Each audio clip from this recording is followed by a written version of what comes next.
Before you can be a painter who can paint what's beyond mere memory, you have to inculcate that discipline skill, and a lot of that is painful repetition and hard grinding work. It's the sacrifice of the present for the future.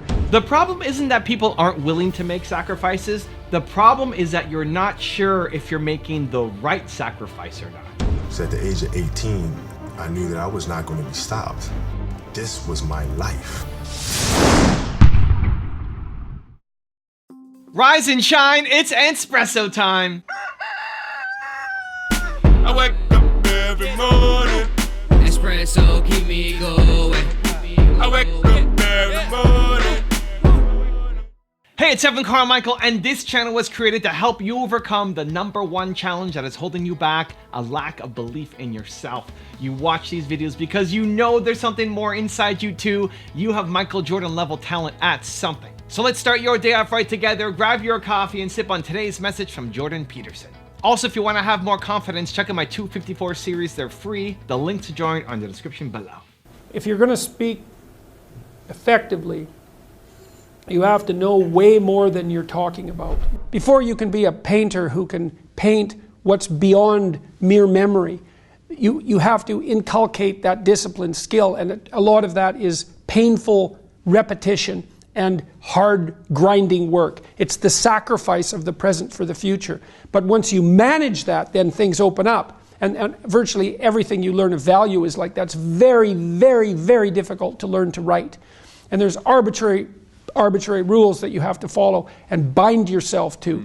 And while you're learning those rules, the probability that you have any creative freedom to speak of or any facility with the rules is very low. You're a rank beginner. And even to some degree, whatever creativity you have is going to have to be stifled while you're passing through that keyhole. But if you pass through it, then something massive opens up on the other side. And it is definitely the case that disciplinary institutions, universities, are exactly that. Is they're places of guidance, and they're places to encourage people to develop the discipline that's necessary to see beyond the discipline. I mean, that's why we have disciplines, right? I mean, the words aren't there by accident. You have to narrow yourself first, and then you can broaden outward. And so that's part of the process of maturation. That's part of the sacrifice of childhood. Say, in childhood you're nothing but potential, but it's not realized, and you don't know how to realize it.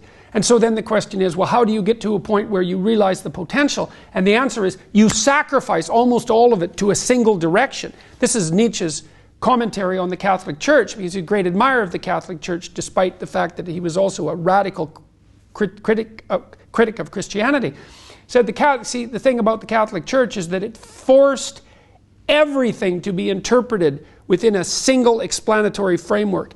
And that was a discipline. And once that discipline was established, then the disciplined mind could explode in every direction, which is precisely what happened. And so, and that's the thing about growing up, is that when you're a teenager and a young adult, you have to sacrifice everything you could have been as a child to be the one thing that you're aiming at. But then that opens up, and the universities are part and parcel of that process. And you need the guidance, because the library is too large to wander through it unaided. The problem isn't that people aren't willing to make sacrifices. The problem is that you're not sure if you're making the right sacrifice or not. You're worried that there might be another path, that you might make the wrong choice and then you will regret it. That is crippling thinking. And today I'm going to teach you how to escape it.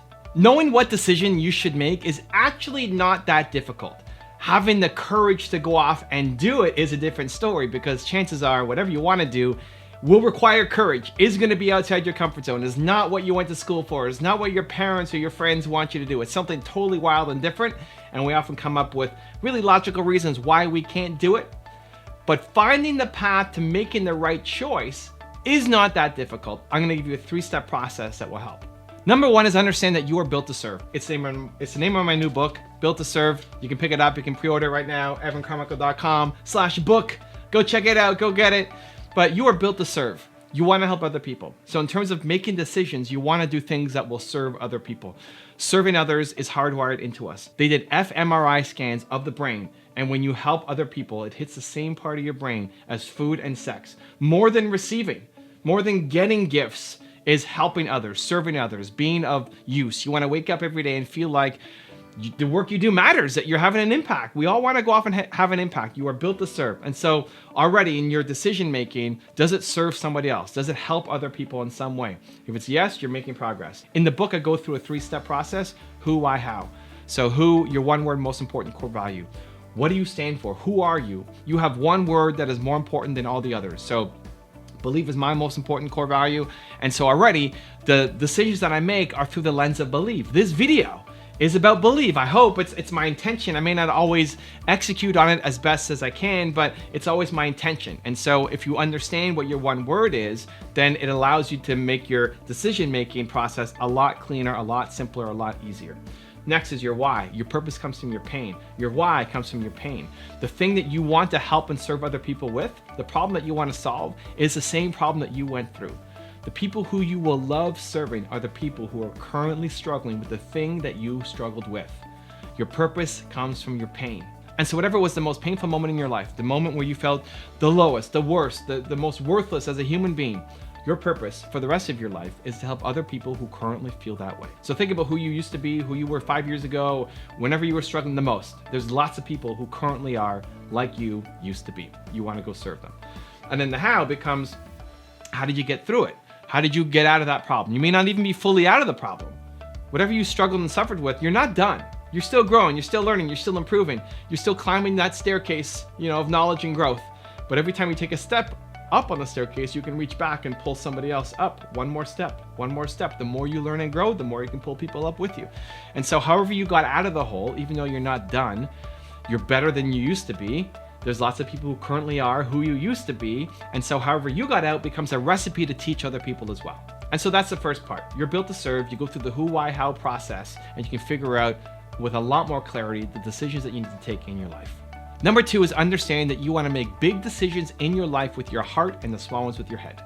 Big decisions with the heart, small ones with the head. Don't make a list. People take out a paper and they make a list of pros. Don't do that. Don't make big decisions logically, because the big things that you want in life come from creating a new world that doesn't exist. You're trying to create a masterpiece of a life that does not exist for anybody else. Your life will be a masterpiece that nobody has created yet. That is something that your brain can understand. Your brain is logical. Logic can't understand creating something new, because that's art, that's passion, that's heart. Your heart can create something new. Your brain understands something that currently exists. And so your heart has to make the big decisions. Don't make big decisions through logic. You make big decisions through the things that you love doing. It's why following your passion is the number one piece of advice consistently across all high achievers, successful entrepreneurs, innovators, leaders. They all say it. You have to follow your passion. You have to find a thing that you love doing, because that's going to carry you to create something that's never been created before. And so whenever you're deciding to do something, get your head out of the equation. It's not about logic. It's what do you love doing? What do you badly want to do? What would fill you up? Big decisions with the heart, small ones with your head. So you use your heart to decide what you want to do, and then you use your head to figure out how to do it. At the very beginning, chances are your head and your heart are against each other. Your heart wants to do this, and your head says, you can't do that. You didn't go to school. You're not capable of that. Are you nuts? You can't do that. Stay here. Stay safe. This is where you should be. And your heart says, no, I want to do this crazy thing. You decide with the heart, and then your head has to come on board. When you say, I am doing this, then your brain says, okay, well, she's serious, so let's figure out how to do it, right? I'm going to help use my head now to figure out how to go off and create this thing, because my heart's demanded it. Big decisions with the heart, small ones with the head. And step number 3 is trust your ideas and act. Trust that the ideas that come to you, an idea probably came to you today, whatever idea flowed through you, trust that it is flowing through you, that it came to you for a reason, that you are a genius, that you have great ideas, and that you are not born to sit here, come up with great ideas, and do nothing about them. Trust your ideas. We don't trust our ideas enough. We don't trust ourselves enough. That idea was given to you for a reason. You have to go do something about it and act. Even though it doesn't make sense, even though people may judge you, even though it's probably not going to work out the first time you go off and do it, right? Trust your ideas. Teach yourself that as soon as you get an idea, that that's the right thing for you. Trust that that's the right thing for you. Right now, if I'm thinking about whatever, sushi, then sushi is the right thing for me and I'm going to eat sushi tonight. It may sound crazy. That's how you need to start making decisions. You need to start listening to your intuition more, right? Listening to your heart, listening to your gut more than trying to just follow simple logic in your head. Trust that the ideas that come to you are amazing and that you need to act on it immediately today, right now. So that's how you can make better decisions that will serve you and serve humanity. I have a special bonus clip that I think you're gonna enjoy. But before that, question of the day, I wanna know, what's one big decision that you have made in watching this video that you need to start taking some action on? Let me know down in the comments below. And if you made it this far in the video, I wanna celebrate you. Give me a hashtag believe down below as well. There's a choice we have to make as people, as individuals. If you want to be great at something, you have to make inherent sacrifices that come along with that. Family time, hanging out with your friends. So at the age of 18, I knew that I was not going to be stopped. This was my life. We all can be masters at our craft, but you have to make sacrifices that come along with making that decision. If you want to know how to structure your life properly according to Jordan Peterson, check out the video right there next to me. I think you'll enjoy it. Continue to believe, and I'll see you there. The other thing you should do if you're not very industrious is discipline yourself.